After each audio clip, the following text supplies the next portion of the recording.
삭개오라 이름하는 자가 있으니 세리장이요 또한 부자라.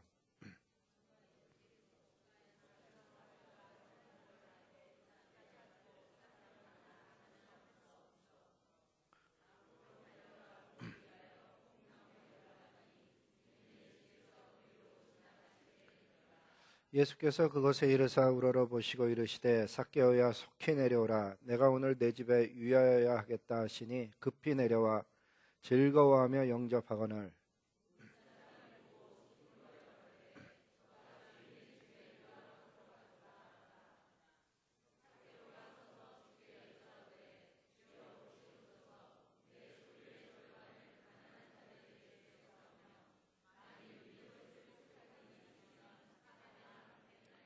같이 읽습니다. 예수께서 이르시되 오늘 구원이 이 집에 이르렀으니 이 사람도 아브라함의 자손이로다.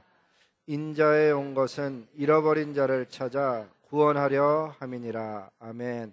옆에 분들과 인사합니다. 참 잘 오셨습니다. 주님의 이름으로 축복합니다. 여러분 정말 잘 오셨습니다. 주님의 이름으로 축복합니다. 이미 말씀 위에서 기도해 주셨으므로 곧바로 말씀 전하도록 하겠습니다. 오늘이 추수감사 주일인데 저희는 추수감사 주일에 나무 위로 올라가는 삭개오의 용기라는 제목으로 말씀을 나누려고 합니다. 오늘 본문에 보니까는 예수님과 삭개오의 만남을 기록하고 있습니다. 본문에서 이야기하는 것처럼 삭개오는 세리였습니다. 예수님 당시에 로마 정부는 이미 들어보신 분도 있으시겠지만 정복한 지역 국가에 로마 사람을 세우는 게 아니고 자국민을 세워서 세리들을 세워서 세금을 걷어들였습니다. 각 세리들에게 각 지역에 따른 배당액을 지정해 주었고 배당된 세금 액수만 로마 정부에 납입을 하면 실제로 주민들에게 얼마를 거두어 드렸는가 하는 것은 관여하지 않았습니다. 그래서 세리들은 보통 개인적인 부를 축적하기 위해서 부당하게 많은 세입금을 자기 백성에게 징수하는 것이 그 당시의 보편적인 현상이었습니다. 그런 이유 때문에 예수님 당시의 백성들은 자기 몸을 팔아먹고 사는 창녀나 자기 국민의 피와 땀을 팔아먹고 사는 세리나 같은 부류로 취급을 했습니다. 그런데 오늘 본문에 나오는 삭개오는 그러한 세리 중에서도 그 여리고 지역을 관할하는 가장 높은 세리장이었습니다. 로마 정부가 다스리는 식민지 국가에서 세리장이라는 자리까지 오르려면은 기록이 안 되어서 그렇지 아마 모르긴 몰라도 삭개오라는 사람들이 다른 세리와는 확연하게 다른 세금 징수의 업무 능력은 물론이고 정해진 세금 납부 이상의 것, 즉 정치적인 수완과 성향이 필요했을 것이다 생각해 볼 수 있습니다.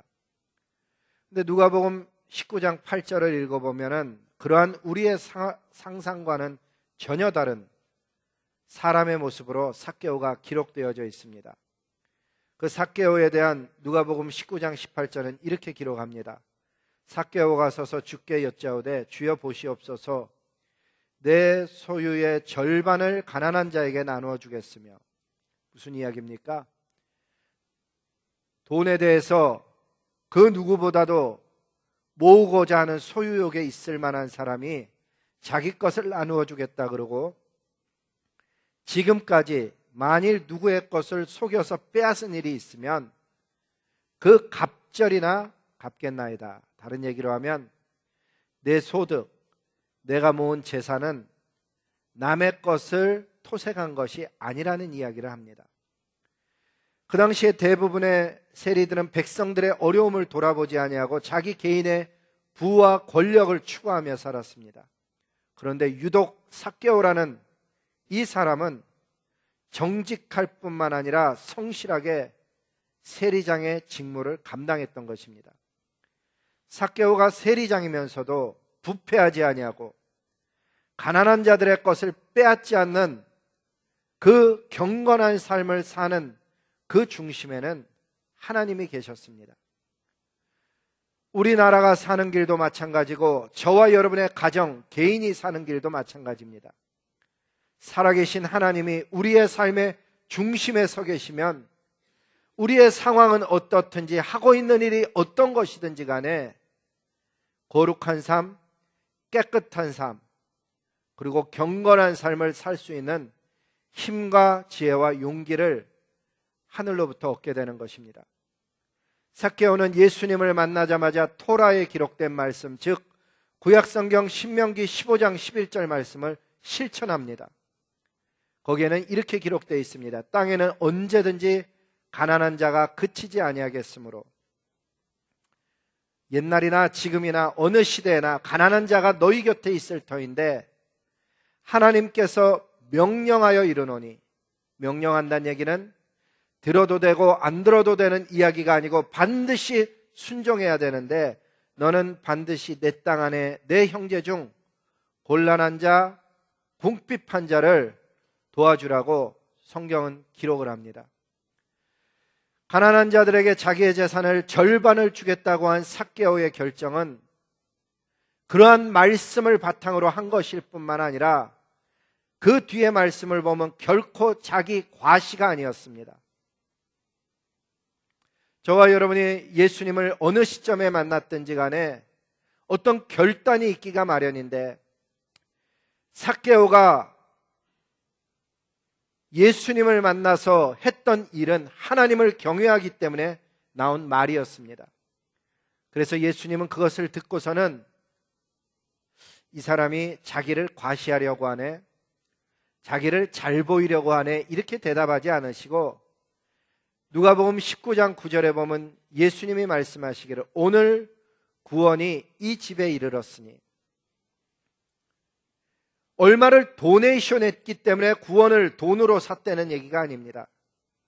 그 마음의 중심에는 하나님의 말씀이 있었고 그 삶의 바탕에는 하나님의 말씀을 따라서 남의 것을 토색하지 않았던 그 삭개오의 삶을 보면서 구원이 이 집에 이르렀으니, 사람들이 비웃고 사람들이 손가락질하는 세림에도 불구하고 너는 아브라함의 자손이다 이야기합니다. 그렇습니다. 구원은 믿음으로 얻습니다. 그리고 그 믿음으로 얻어진 구원은 반드시 행위로 증거되는 법입니다. 따라서 행위가 뒤따르지 않는 구원은 거짓 구원일 가능성이 높습니다. 믿는다고 하면서도 전혀 삶 속에 하나님의 역사심이 나타나지 않는 그러한 구원은 성경에는 기록되어 있지 않습니다. 부자이면서도 정직하게 살았던 세리장 삭개오, 하지만 오랜 세월 동안 사람들이 창녀와 세리라고 부를 때마다 마음속에 억울함을 가지고 있었던 그 삭개오, 그런 삭개오의 억울함이 오늘 예수님을 만나면서 한꺼번에 풀어진 것입니다. 삭개오야, 너는 이 나라의 백성의 돈을 억울하게 빼앗아서 로마에 바친 그런 나쁜 세리가 아니고 너의 성실하게 모은 재물을 가난한 자들과 나눈 참된 아브라함의 자손이라고 주님이 말씀하신 것과 동일한 것이라 하는 것입니다. 우리나라에도 사실은 복음이 들어올 때 그런 역사들이 일어났습니다.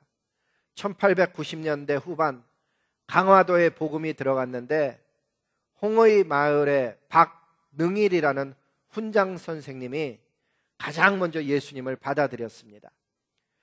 그런데 이분이 성경을 읽다가 보니까는 하나님께서 아브라함을 아브라함이라고 바꿔주고 사레를 사라라고 바꾸고 야곱을 이스라엘이라고 이름을 바꿔주는 것, 즉 삶 속에 하나님을 만났을 때 이름이 바뀌는 것을 보고 마을 사람들을 모아놓고 우리도 바뀌어야 된다라고 그렇게 생각을 했습니다. 근데 성은 조상님이 주신 것이니까 그대로 두고, 하나님 안에서 우리가 한 가족이니까 끝에 자를, 우리 한국 이름은 보통 세자인데 끝에 자를 한일자를 두고서는 중간자만 이름을 바꾸자고 제안을 하고 마을 사람들을 모아서 제비를 뽑았습니다.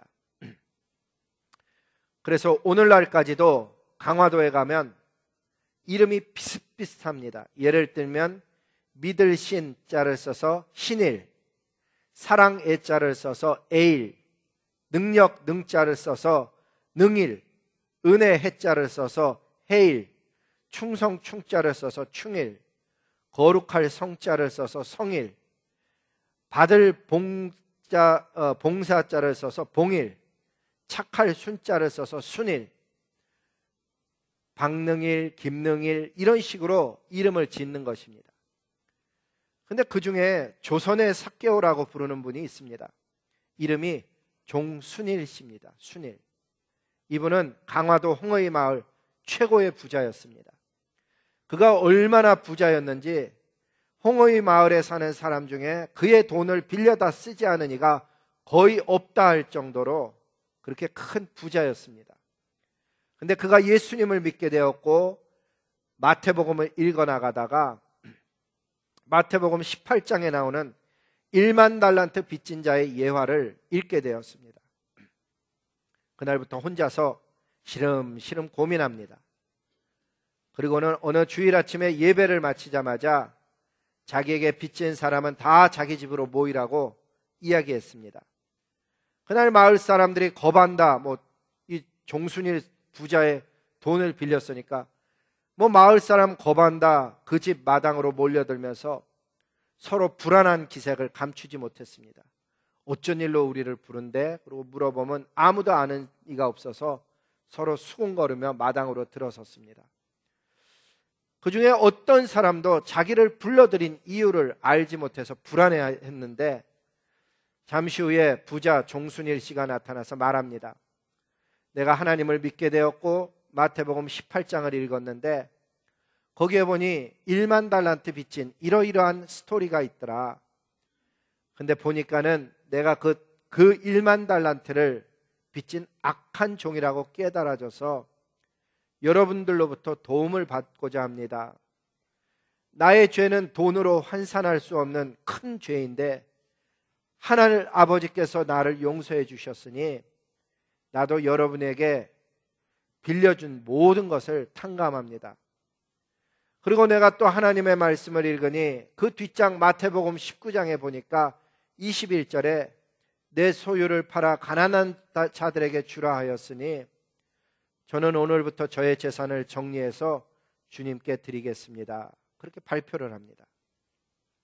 그리고 실제로 빚을 전부 탕감해 줬을 뿐만 아니라 재산을 정리하고 그리고 교회 개척과 가난한 자들을 위한 묘지를 구입하는데 그 재산을 썼습니다. 그리고 땅끝까지 가서 전하라는 성경 말씀을 읽고서는 아내와 함께 개나리 벗짐을 만들어서 전도 여행을 떠나서 교회 개척을 하는데 강화, 성모, 주문, 용진 이러한 외딴 섬마다 다니면서 교회를 개척하다가 그분은 주님께 가셨습니다. 저와 여러분들도 삭개오나 종순일 부자처럼 예수님을 만난 인생임이 틀림없습니다. 우리들도 예수님 만난 이후에 우리가 가진 시간, 재능, 재물, 우리가 가진 그 무엇 하나님께 받은 것이 있다면 이웃들과 나누며 사는 삶을 실제적으로 살아내는 것, 그게 신앙의 길인 것입니다. 오늘 2부 예배가 되면은 과일과 채소를 하나님께 드릴 터인데 그 드려진 것은 다시금 나누며 살겠다는 상징으로 해마다 우리들은 이웃과 함께 나누었듯이 올해도 이웃과 함께 나눌 것입니다.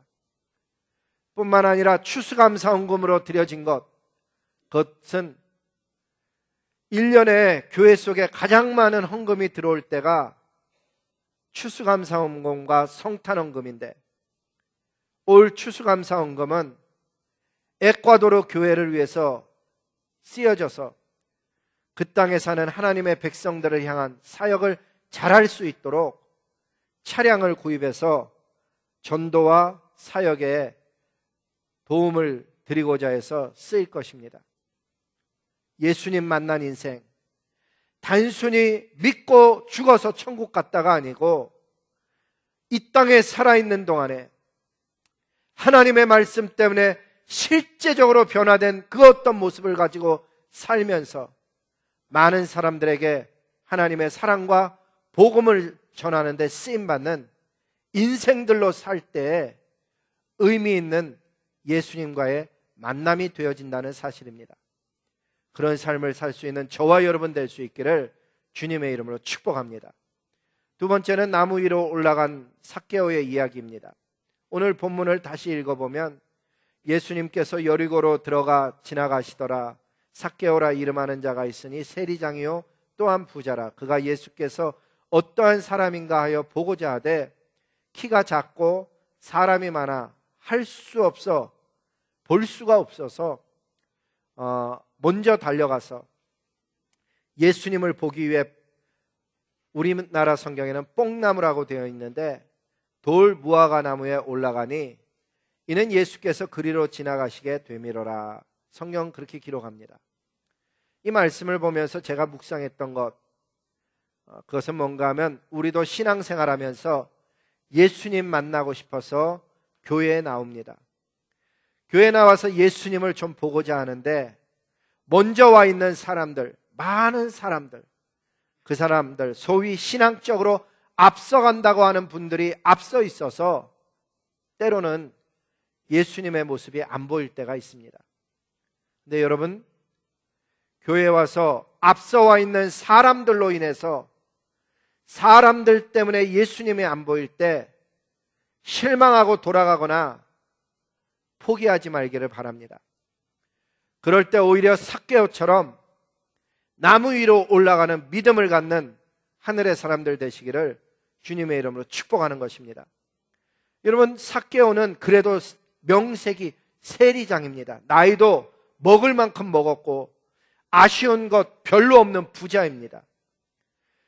여리고라는 동네에서는 꽤나 알려진 사람입니다. 그런 사람이 나무 위로 올라갔다는 것은 체면이고 뭐고 다 내려놓고 예수님 만나고 싶은 그 간절함, 순수함이 컸기 때문에 그가 나무 위로 올라간 것일 것입니다.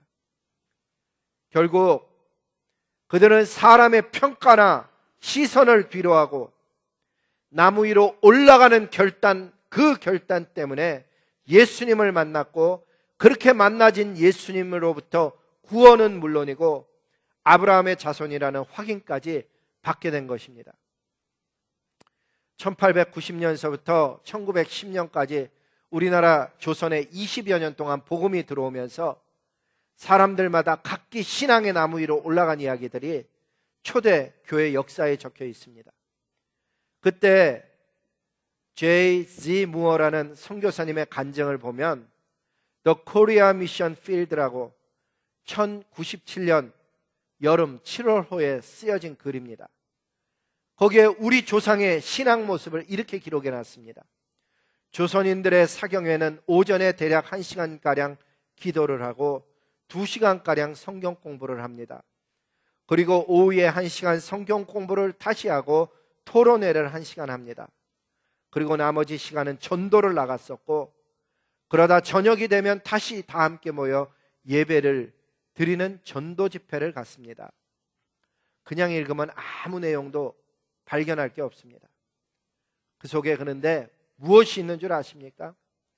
하나님을 향한 열망, 뜨거움이 있습니다. 오늘 우리가 사는 시대, 하나님을 사랑한다고 하는 저와 여러분의 시대에 1시간 기도의 예배를 가져본 적이 얼마나 계십니까? 하나님의 말씀이 사모되어져서 아침뿐만 아니라 점심 전도를 하고 다시금 저녁에 모이는 그런 예배를 잃어버린 시대가 얼마나 되었습니까? 우리 믿음의 선배들은 기도와 말씀, 전도와 예배에 집중하며 신앙생활을 하여서 그 예배에서 나오는 힘으로 삶 속에 아까운 것 없이 내놓는 사람들이 되어졌고 나누는 사람들이 되어졌다는 사실입니다.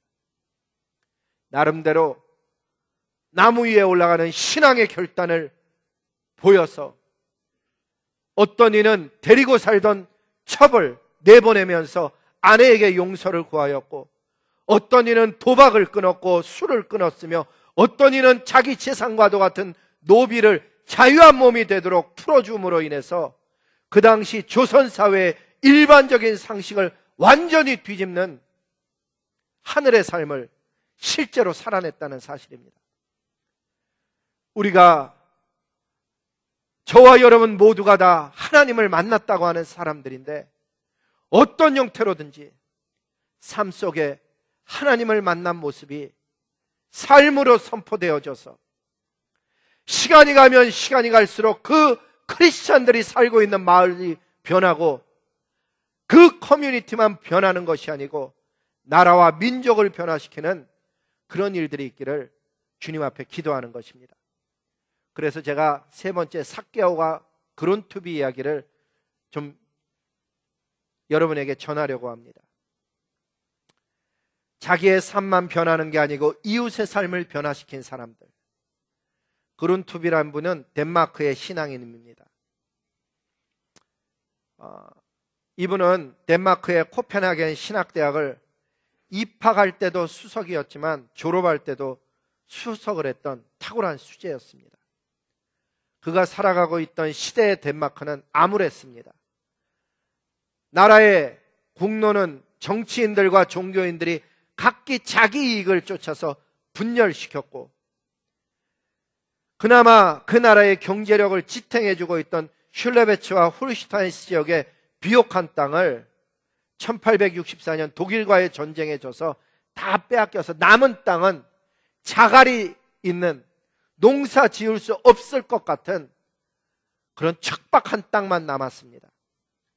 그 결과 덴마크의 경제는 파탄에 이르렀고 청년들은 일자리를 찾지 못하니까 술과 방탕함으로 살아갔고, 덴마크 정부는 무능, 부정, 부패가 그 정부를 대표하는 단어들이었습니다. 그때 그룬투비는 하나님을 믿는 사람으로서 자기 나라의 비참함을 보고서는 비난을 하는 것이 아니고 어떻게 하면 이 나라를 다시금 살리는 하늘의 사람이 될 것인가를 고민했습니다. 그는 성경을 읽으면서 타락하고 몰락해가는 덴마크가 살아나는 길은 신앙의 교육, 다시 얘기하면 교육과 신앙이 새로워져야 됨을 깨달았습니다. 그래서 그는 큰 운동을 일으킨 것이 아니고 가난한 마을을 찾아가서 하나님의 품성을 중심으로 하는, 바탕으로 하는 교육을 위해서 덴마크의 그 유명한 학교인 폴케호이 스콜레라는 학교를 설립하게 됩니다. 영어로 번역을 해놓은 것을 우리말로 하면 민중고등학교입니다. 그리고 아무 소망 없이 술과 방탕함으로 살아가던 청년들과 성인들을 대상으로 17살 이상이라면 성별이나 학력이나 학교 성적이나 국적에 상관없이 누구든지 원하면 학교에 들어오라고 사람들을 모으기 시작했습니다. 그랬더니 그야말로 너무나도 문제를 다양하게 가진 사람들이 수십 명 몰려들었습니다. 그 조그만 마을에서 그 모여든 사람들을 7에서 8명으로 소그룹을 나누어주고는 전원 기숙사 생활을 하게 합니다. 수업을 하려면 교과서를 읽어야 되는데 글을 읽을 수 없는 사람들이 왔기 때문에 책을 읽는 것은 포기하고 대화를 중심으로 하는 교육을 합니다. 그러다 보니까 나라에서 요구하는 최소한의 학력 수준이 확인이 되어지지 않아서 졸업장이 발급되지 않음으로 인해서 그룬투비는 아예 이 학교를 시험이 없는 학교로 만듭니다. 학생들의 꿈, 시험이 없는 학교, 그 학교를 만든 것입니다. 그리고는 그 시대에 밑바닥 인생을 살고 있던 사람들을 데리고서는 아침에 다 함께 일어나서 식사를 준비하는 사람, 청소를 맡은 사람, 이런 각종 일들을 맡기고는 낮에는 자기가 배우고 싶어하는 일을 배우도록 합니다. 꽃에 관심이 있으면 꽃을 배우게 하고 꽃 재배하는 기술을 가르치고, 낙농에 관심이 있는 사람들에게는 낙농기술, 양을 어떻게 기르는지, 소를 어떻게 길러야 되는지, 말을 어떻게 길러야 되는지를 가르쳐 줍니다. 뿐만 아니라 여행에 관심이 있다고 하면 여행 갈 수 있도록 도와주고, 그림에 관심이 있다 그러면 미술하는 사람과 같이 이야기하면서 작품을 만들게 하고, 목공에 관심이 있다 그러면 잘하는 목공 하는 사람에게 붙여줘서 배우게 합니다. 그랬더니 이 학교에 입학한 사람들의 삶이 눈에 띄게 삶이 변했습니다. 예전에는 술 없으면 못 살던 사람들이 술 가지고 몰래 와서 먹던 이들이 없어지고, 아침이면 다 같이 일어나서 식사를 준비하고 청소하고, 낮이면은 열심히 일하는 학생들로 바뀌어 갔습니다. 시간이 지나면서 학교에 소문이 나면서 점점 더 좋은 사람들이 들어왔고, 나중에는 학비를 절반을 받기를 시작했습니다. 그곳에 들어온 사람들은 너나 할 것 없이 나라와 민족을 살리는 하늘의 사람 되자는 그 열망을 가지게 되었습니다. 6개월에서 1년이 지나면 내보내게 되는데, 나가면서 그들은 규모가 작지만은 자기가 직접 운영하는 화원, 농장, 목수직, 각종 직업을 가지고 그들이 세상으로 나갔습니다. 5년이 지나고 10년이 지나면서 그들이 덴마크에서 가장 큰 화원, 가장 큰 낙농업을 하는 주도적인 인물들로 나타나기 시작하였고, 그들은 자신들이 받은 그 혜택을 잊지 않고서는 자신들의 재산을 기꺼이 그 학교에 다시 기부하여서 그 학교를 통해서 또 다른 사람들이 나오도록 도와주었습니다. 그러므로 이 학교가 덴마크를 변화시키는데 기적적인 역사를 일으키게 되는 가장 큰 역할을 하는데, 이 학교를 나온 사람들에게 그룬투비가 가르친 것은 하나님은 창조주 하나님이시다. 너희에게는 위대한 창조력이 있다. 날마다 가르쳤더니 150여 년이 지난 지금도 폴케 호이 스콜레 이 학교에서는 창의적인 교육이 교회 그 학교 목표의 제일 첫 번째입니다. 뿐만 아니라 하나님은 우리들에게 자유의지를 주셨는데, 하나님의 기쁨과 영광을 위해서 자신에게 주어진 자율성을 가지고 기쁘게 일하는 것을 가르쳤습니다.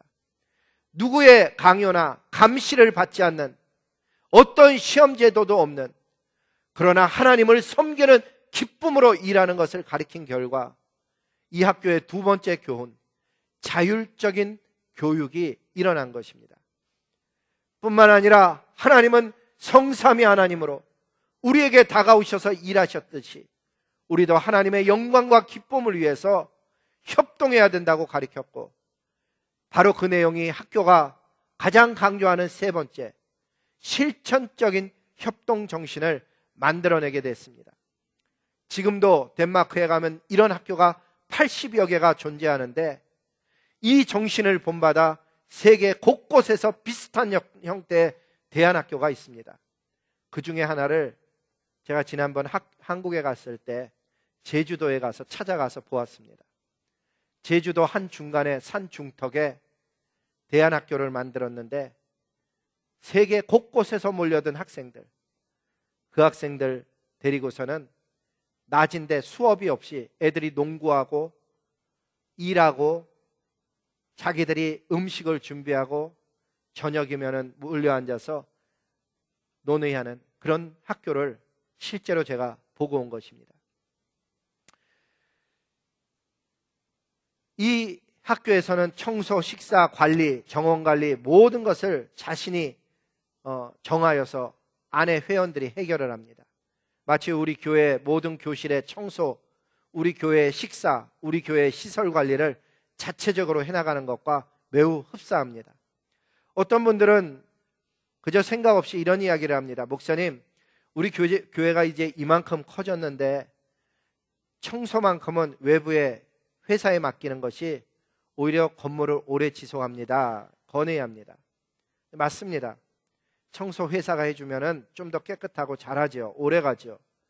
근데 조금만 더 생각해 보면, 여러분, 청소를 하거나 식사 준비를 하는 것은 그냥 청소, 그냥 식사 준비가 아닙니다.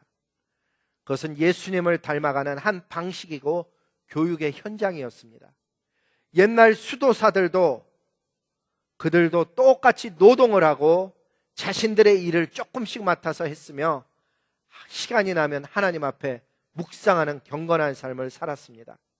교회를 청소하는 것, 교회에서 식사를 준비하고 대접하는 것, 그것은 하나님과 백성을 섬길 뿐만 아니라 사랑하는 마음이 생겨나는 것을 보게 되고, 그것은 삶의 한 방식으로 자리를 잡아서 공동체를 위한 한 사람으로서 하나님을 섬기는 과정이 되어지는 것입니다. 폴케 호이스콜레 학교에서는 하루에 일과를 마치면 저녁 식사 후에 조별 모임으로 7명에서 8명씩 젊은이들이 둘러앉아서 웃고 떠들며 하루를 내가 무엇을 하며 어떤 것을 배웠는가, 어떤 경험을 했는가를 나누며 이야기하는데 주제가 딱 하나입니다. 나는 오늘 어떤 의미 있는 인생을 살았는가? 나는 오늘 어떤 의미 있는 인생을 살았는가? 그것을 나눕니다. 결과적으로는 이 학교를 통해서 덴마크의 청년들이 하나님을 사랑하고 이웃을 사랑하고 땅을 사랑하는 정신을 배워서 결국은 덴마크가, 그렇게 망해가던 덴마크가 세계 속에 탁월한 국가로 세워지는 기틀을 세운 것입니다. 그룬투비가 성경을 읽고 깨달은 것은 죽어서 천국 가는 이야기가 아닙니다. 그는 그 하나님의 말씀 속에서 노동의 소중함, 조국의 역사, 내 조국을 살리는 길, 청년들을 살리는 길을 말씀 속에서 그는 찾아낸 것입니다. 그 청년들의 숫자는 불과 10%가 안 됐다고 합니다. 국민 전체로 보면 1%에서 3%가 안 되는 적은 소수입니다. 그러나 그 적은 소수가 덴마크라는 나라의 미래를 바꿔 놓았다고 덴마크인들은 입을 모아 칭찬합니다. 그러고 보면 하나님의 나라는 다수가 이루는 나라가 아닙니다. 하나님은 위대한 일을 일으킬 때 많은 군대와 마병을 필요로 하지 않습니다. 하나님을 사랑하는 한 사람, 하나님을 만난 소수의 젊은이들이 필요로 하는 것입니다. 각 시대의 부흥의 중심에는 하나님을 전심으로 사랑하는 소수의 기도하는 사람들이 있었습니다. 우리 교회 역시 매년 12월이 되면은 NC 지역의 청소년들을 모아서 NCYC라는 이름으로 겨울 연합수련회를 섬깁니다. 모여봤자 200-300명 모입니다. 세상을 변화시키기에는 턱없이 부족한 숫자입니다. 하지만 그 가운데 온 세계를 변화시킬 수 있는 정치, 과학, 경제, 영적인 거장들이 나오기를 기도하며 섬기는 이유는 하나님은 많은 마병 가운데 일하시지 않기 때문입니다. 소원하기는 이러한 NCYC를 통해서 다음 세대의 영적인 거장들, 다음 시대를 이끌어가는 정치, 과학, 경제 각 분야의 리더들이 만들어지기를 주님 앞에 소원한다는 것입니다. 뿐만 아니라 매년 추수감사절이면 에콰도르로 선교를 갑니다. 이 기간에 미국에 사시는 많은 분들은 가족들과 함께 즐겁게 연휴를 보내는 유일한 기간 중에 하나입니다. 그 소중한 시간을 에콰도르에 있는 하나님의 교회에 사용하는 것은, 에콰도르 교회 그 마을에 가보면은 전체 마을 인구의 1-2%가 안 되는 조그만 교회입니다.